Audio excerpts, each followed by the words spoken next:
There are two types of gardeners. Ones who remember exactly what they planted, where they planted it, and how well it grew. And then there's me. I plant things, get excited, and then completely forget what I did 6 months later.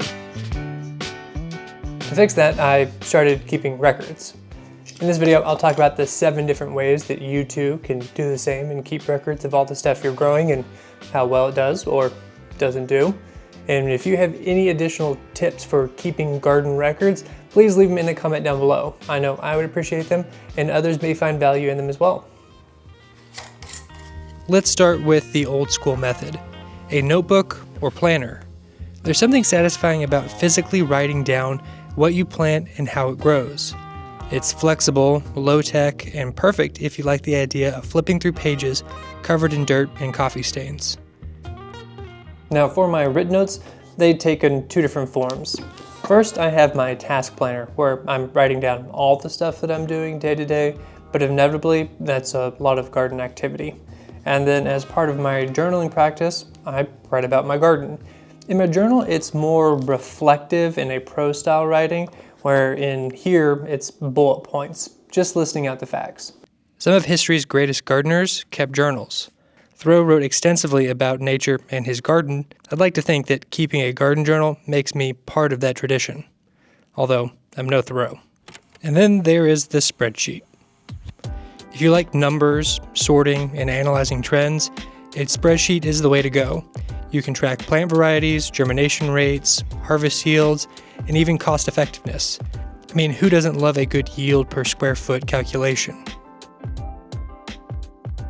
Spreadsheets also let you color code everything, which may or may not be my favorite part.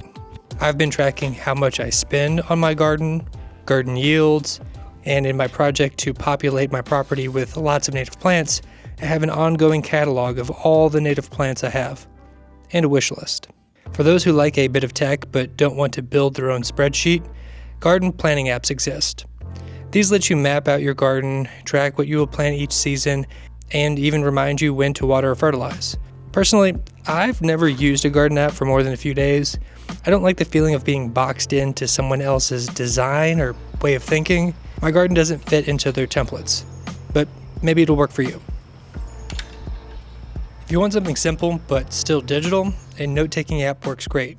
You can jot down quick observations, save links, and even attach photos. It's like a garden journal, but without the risk of losing it under a pile of seed packets. I've been using the Notes app on my phone for a while now, and I scroll through to see what observations I've taken about when I should be planting my cold crops, how I should be starting my tomatoes, not doing them too early, a lesson that I've continually revised. It's a nice way to just keep a track of everything, and I don't have to worry about losing it. You're likely watching this on a phone, which has a camera attached, and that camera is a great way to keep record of your garden. You can use it to remember where you planted everything. Taking photos throughout the season helps document progress, compare plant health, and remember which varieties you planted where. Because in 6 months, I guarantee you will not remember what mystery squash you have growing in the back corner. I also love looking back at old photos of my dad gardening. It's a way to see not just how my garden has grown, but how my connection to gardening has grown over time. These photos, which were taken on film, are some of my favorite of my garden. And if you've got a friend with a drone, call them up to get aerial shots of your garden. It's great to see how it changes over time. And a friend with a drone loves an excuse to use their drone. And while photos are great, sometimes you need a little context. Now, because I make YouTube videos and other videos I post on the internet, I've built a nice little catalog of videos of my garden where I talk about what I'm actually doing.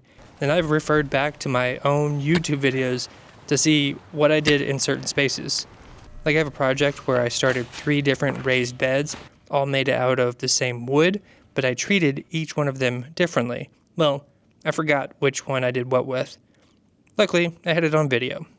And you don't have to be like me and post these on the internet. You can just save them for yourself and look back at them, especially when it's gross outside in the winter. It's nice to remember how lush your garden was, and that spring is just around the corner. It'll be okay. If you're more of a visual thinker, sketching out your garden layout can be super helpful. It helps with planning, crop rotation, and just making sure you don't accidentally plant tomatoes in the same spot 5 years in a row. I actually made a layout of my garden using Canva, and it's been really great for planning crop rotations each year. It's simple, clean, and lets me adjust my layout without redrawing everything from scratch. Every year, I can print out a new one and figure out where everything goes, and now I have a nice catalog where I can see over time what I've been doing, and maybe make notes as well. No matter what form your garden record keeping takes, it shouldn't be a chore. Hopefully it is something that adds value to your garden experience and isn't something that you're doing just because you watched some video on the internet that said it might be good for you. If you have any additional tips or tricks, please let me know, because while I am doing a whole lot better at my garden record keeping, I could stand to do a better job. It's probably the reason I never became a lab scientist, because I don't like keeping notes. It's not my default, but I do find a whole lot of value in it when I go back and see how things did. When I planted, was it too early? Was it too late? That's been one of the biggest benefits in my note taking, actually, the timing of things and seeing the seasonal changes of, when are we going to get that little drought period? When is our last frost going to happen? Based on my own personal observations. So if you like this video and you're not subscribed, consider subscribing for more content on gardening and all things nature related and living a happier, healthier life. And until next time, my name is Tyler Lloyd, and I wish you the very best. Happy gardening. See you later.